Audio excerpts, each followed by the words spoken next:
నారాయణ అన్న ఖచ్చితంగా రావాలంటే దావత్ చేస్తున్న బిడ్డ కంపల్సరీ రావాలంటే రావడం జరిగింది. ఇక్కడ మన రోడ్డు మీద జ్ఞానేశ్వర అన్న బండి కనబడితే రే మన ముద్రా చైర్మన్ వచ్చినట్టు ఏం జరుగుతుందని చూద్దామని వచ్చినాం. అక్కడ నిజంగా కూడా ఒక మంచి శంకుస్థాపన, ఒక షెడ్, మన ఒక మండపం, ముద్రాల మండపం వేయాలని అక్కడ జాగా కేటాయించడానికి చెప్తా ఉన్నారు మనోళ్ళు. చాలా సంతోషం. అది ఎంత తొందరగా అయితే అంత తొందరగా దానికి శ్రీకారం చుట్టండి. నన్ను మీరు ఏం అడగలేదు కానీ నేను ₹1,00,000 దానికి ఇస్తాను. ఆ మండపానికి ఖచ్చితంగా మీరు దాన్ని తొందరగా స్టార్ట్ చేయాలి. అందరు ఎంతో కొంత మన అందరి దగ్గర కొంతమంది దగ్గర డబ్బులున్నాయి, కొంతమంది తీయరు. దయచేసి మనం ఊరికే ఆ వీరాలు అనొద్దు. నెక్స్ట్ మన వచ్చే లోకల్ బాడీ ఎలక్షన్లు అన్నీ గెలుచుకోనికే ప్రయత్నం చేయండి. ఒక ఐకమత్యంగా ఉండి గెలవండి. గెలిస్తే రేపు చట్టసభలలో నిలబడే ఎమ్మెల్యేలకి ఈజీగా అవుతుందని మీకు ఈ సందర్భంగా తెలియజేస్తా ఉన్నాను. ఎందుకంటే మనము ఎంతసేపు వాళ్ళు ఇస్తారు వీళ్ళు ఇస్తారని అంటున్నాం తప్ప మనం ఎప్పుడు గుంజుకుందాం అనేది చూడాలి ఇప్పటి నుంచి. ఎందుకంటే వాళ్ళు అలాగే ఉంటారు. ఇప్పుడు వాళ్ళు ఏడ చూసినా మేము చూస్తూ ఉన్నాం. ఇప్పుడు అలా ఏనన్నా రెడ్డి చుట్టం ఉంటుంది, వాడిని సర్పంచ్లు ఏడతారు, వాడిని ఎంపీటీసీలు ఏడతారు, వాడిని జెడ్పీటీసీలు ఏడతారు, వానికే సపోర్ట్ చేస్తారు, మనకు కొట్లాడ పెడతారు. కాబట్టి దయచేసి మీరు అందరు లోకల్ బాడీ ఎలక్షన్ల ఎంపీటీసీలు కానీ సర్పంచ్లు కానీ అన్ని ఒక ఐకమత్యంతో మీరు కొట్లాడకుండా, మీరు కొట్లాడితే మీరు నిద్రలు ఆడితే మీరే చిలకపోతారు. కాబట్టి దయచేసి వచ్చే లోకల్ బాడీలో గెలిస్తే మీరందరూ ఏకమత్యం గెలిస్తే, స్టేట్ వైడ్ గెలిస్తే రేపు ఎమ్మెల్యేలు ఓటర్లు రేపు డీలిమిటేషన్ అయింది కాబట్టి ఎమ్మెల్యే కూడా పెరుగుతాయి. కాబట్టి ఎవరైనా స్థాయి ఎమ్మెల్యేలు ఓడాలన్నా మన ముద్రాజి కులంలో ఒక 10-15 చట్టసభలలో 10-15 ఎమ్మెల్యేలు గెలిస్తే మన రాజ్యాంగ పట్ల మనం అన్ని సాధించుకోవచ్చు. అది ఇస్తలేదు అనొద్దు, ఇది ఇస్తలేదు అనొద్దు. ఇప్పటి నుంచి దయచేసి మీకు ఇంకొకసారి చెప్తానా, నేను చిన్నోని మీకన్నా చిన్నోని కావచ్చు, పెద్దను కావచ్చు, ఏదైనా ఉండొచ్చు. చాలా మంది పెద్దలు కూడా ఉన్నారు. పెద్ద అయినా ఇప్పుడు ఎన్నో సంవత్సరాల నుంచి సేవ చేస్తున్నా కూడా చెప్పారు. నాకు ఆయన విగ్రహం నుంచి పరిచయం. నాకు విగ్రహం కావాలి బిడ్డ అని ఇట్లా సపాన్ దేవుకు రిలేషన్ అయితే అంటే ఏం పర్వాలేదు నువ్వు రా నేను ఇస్తా అని చెప్పిన. మళ్ళీ రీసెంట్గా చెప్తే విగ్రహం కూడా ఇవ్వడం జరిగింది పెద్ద మనిషికి. నేను ఏమన్నా అంటే ఇప్పటి నుంచి ఒకటి నేర్చుకోండి, దయచేసి ఊకే వాడిస్తాడేమో వీడిస్తాడేమో వాళ్ళు ఇయ్యరు, అది కాని పనులు. దయచేసి మనం ఎట్లా సాధ్యమవుతుంది, మన మామూలు పోతే కూడా మనం గేట్ కాడికి వెళ్ళకూడతాడు. కాబట్టి మనం ఎంపీటీసీలమై, సర్పంచ్లమై, జెడ్పీటీసీలమై, జిల్లా చైర్మన్లమై ఇలా ముందుకు పోతే మన గుర్తింపు కలుగుతుంది, మన జాతి కలుగుతుంది. ఇదే రకంగా ముందుకు పోతే రేపు పొద్దున 10-15 ఎమ్మెల్యేలు గెలిస్తే మనం ఏం చెప్తే గదే చట్టసభలో పాస్ అవుతుంది, మనకు అందరూ న్యాయం జరుగుతుంది. మన ఒక ముద్రాజే కాకుండా కొన్ని బీసీ కులాలలో కూడా అందరికీ న్యాయం చేయబడతాం. కాబట్టి ఏడున్నా సరే అందరిని కలుపుకొని జర ముందుకు పోయే ప్రయత్నం చేస్తే మనం సాధించడం ఉండదు.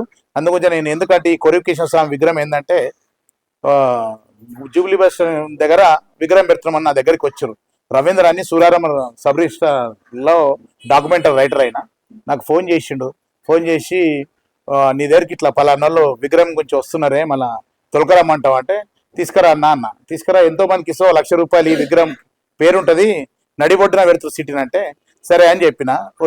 వచ్చినాక నా దగ్గరకు వచ్చినాక ఆయన కొరివికృష్ణ స్వామి అధ్యక్షుడు ఎవరైతే నాగేష్ ఉండో ఆయన ఏమన్నా 5 లక్షలు ఇవ్వన్న అన్నాడు. సరే ఓకే అని ఇచ్చిన 5 లక్షలు ఆ విగ్రహం జూబ్లీ బస్ లో పెట్టడం జరిగింది.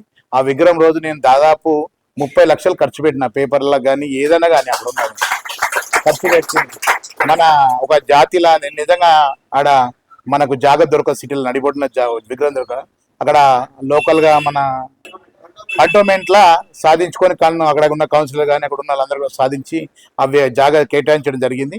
మళ్ళీ ఆ విగ్రహాన్ని పెట్టడానికి నిజంగా కూడా చాలా గ్రేట్గా ఫీల్ కావాలి మనందరం కూడా. ఎందుకంటే అక్కడ ఎందుకు అంటే మన వాళ్ళు ఈ మారుమూల గ్రామాలు వస్తే ఆడ ఏదైనా ఉంటే కూడా మనం గోడు చెప్పుకుంటే ఏదైనా సాయం చేసే పరిస్థితి ఉంటుందని చెప్పి పెట్టామని చెప్పి అక్కడ ఉన్న పెద్ద మనుషులు చెప్తే దానికి నేను చాలా సహకారం చేసినాను.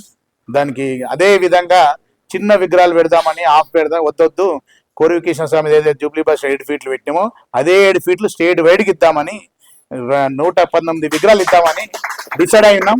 119 అంటే 200 విగ్రహాలు అయినా సరే కానీ అందరు పెట్టండి. వర్ధంతి జయంతి ఇంకా కూడా ఎవరైనా మహానాయకులు ఉన్నారు, అందరు కూడా మనం మెల్లమెల్లంగా ఒకరు కాబట్టి ఒకరు చేసుకుంటూ అట్లాంటి డెవలప్ చేసుకుందాం. మీకు దయచేసి ఇంకొకసారి చెప్తున్నా, ఎంతసేపు ఎవ్వరు ఏమి చేయడన్నా మీకు ఇంకోసారి చెప్తున్నా, మనమే గుంజుకోవాలి, మనమే చేయాలి.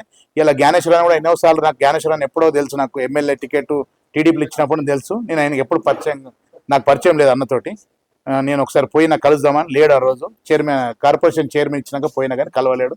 లేడు. నేను మళ్ళీ నాకు సరైన ఇద్దలే, మనకు ఒక ఎమ్మెల్యే గెలిచిండు, మనకు దిక్కు లేక మనం చేసే ఉద్యమాలకు ఆయనకు మినిస్టర్ ఇచ్చారు, అది కూడా పనికిరాని మినిస్టర్ ఇచ్చారు. ఏదో మినిస్టర్ అని చెప్పుకొని పని చేసుకోవాలి. అన్ని మినిస్టర్లను వేర్లోకి ఇచ్చారు, మనకేమో అన్ని పంచాయతీలు కేసుల మినిస్టర్లు ఇచ్చారు.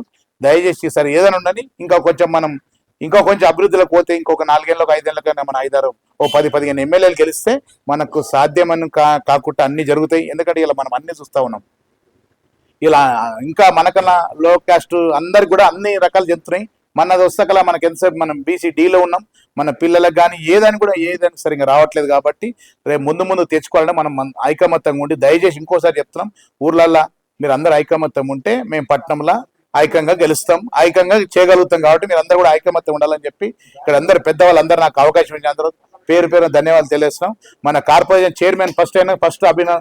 చాలా సంతోషం, మన పెద్ద మనిషి ఒక కార్పొరేషన్ మన గుర్తింపు అయ్యి మన సీఎం గారు మన రేవంత్ రెడ్డి గారు కార్పొరేషన్గా మనకు ముదిరాజ్ కార్పొరేషన్ అంతకుముందు కేసీఆర్ ప్రభుత్వంలో 10 ఏళ్ళు కూడా అడిగితే కూడా ఇవ్వలేదు. మన రేవంత్ రెడ్డి రాగానే మన కార్పొరేషన్ ఏర్పాటు చేసి మన జ్ఞానేశ్వరానికి ఇచ్చినందుకు ప్రత్యేకంగా ధన్యవాదాలు. నెక్స్ట్ మాత్రం వాళ్ళు ఏమి ఇయర్ మనమే గుంజుకోవాలి. నాకు ఈ అవకాశం ధన్యవాదాలు.